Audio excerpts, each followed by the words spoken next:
Hello, I'm Pastor Horace Douty near Lexington, Virginia, and I'm coming to you by way of YouTube, bringing you a local history lesson. This is taken from volume one of my two-volume history of Rockbridge, and the books are entitled History Lessons from a Country Church.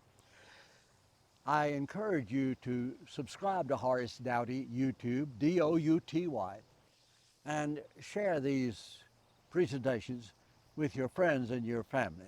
I appreciate that. Today, I'm going to talk about Sam Houston. I'm standing at the Sam Houston Wayside near Timber Ridge, Virginia, just a few miles outside north of Lexington. And this is where General Sam Houston was born, right up on the hill behind me. The title is Sam Houston from Timber Ridge to Texas. To be born in a churchyard must be a good thing. Little Sam Houston's family gave the land for the stone church. And in the 1750s, it stands to this day, a quarter of a millennium later, still in use. Sam was born April the 2nd, 1793, in a house only a few feet from the church door. There he grew in body and mind, learning the skills necessary for frontier living. He swam and fished in Mill Creek down here below the house. With rifle and axe, he roamed the same hills that surrounded my own childhood home, although I came along much later. Sam's father was a military man, obviously taught the lad how to fight battles and to win wars. After the death of his father, Sam and his mother moved from here to Tennessee. And as they said goodbye right here on this road, an uncle said, "I have little hope for Sam. He's so wild." And the boy quickly responded, "Uncle, someday I will come back through here on my way to Congress." He did just that more than once. On the frontiers of Tennessee, Sam enlisted as a soldier. His size and strength were legendary. In battle, he was ferocious and methodical. He was elected to Congress and served with such popularity that in a few years he was elected governor of Tennessee. Then Sam took a wife, and suddenly things went bad. On his wedding night, that tearful bride blurted out an awful truth.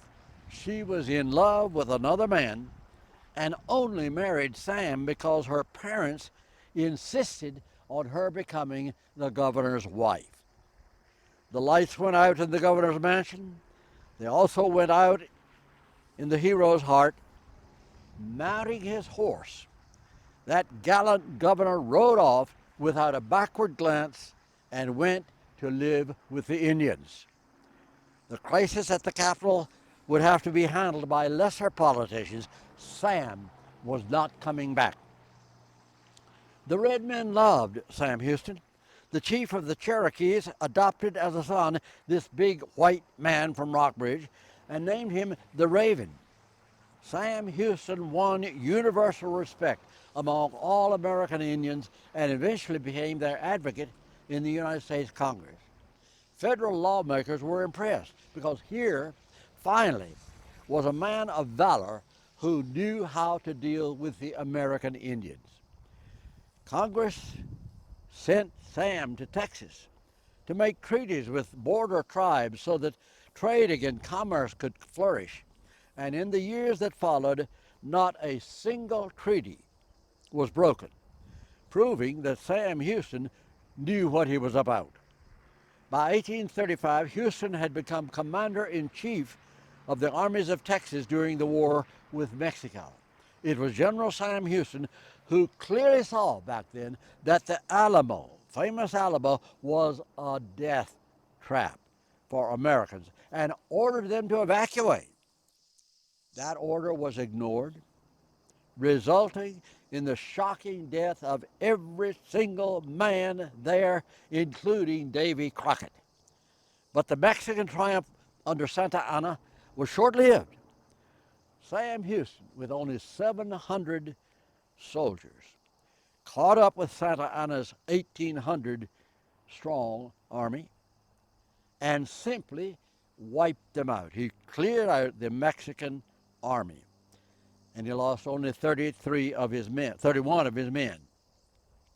The victory there at San Jacinto established the independence of the Republic of Texas, with Sam Houston as its first and only president.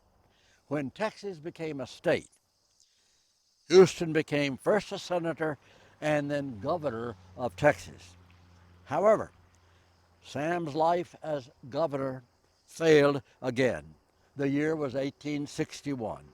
Texas insisted on seceding from the Union and joined the Confederacy. Sam Houston flatly refused, believing that civil war in America was lunacy. Once again, the tall man moved out of a governor's mansion.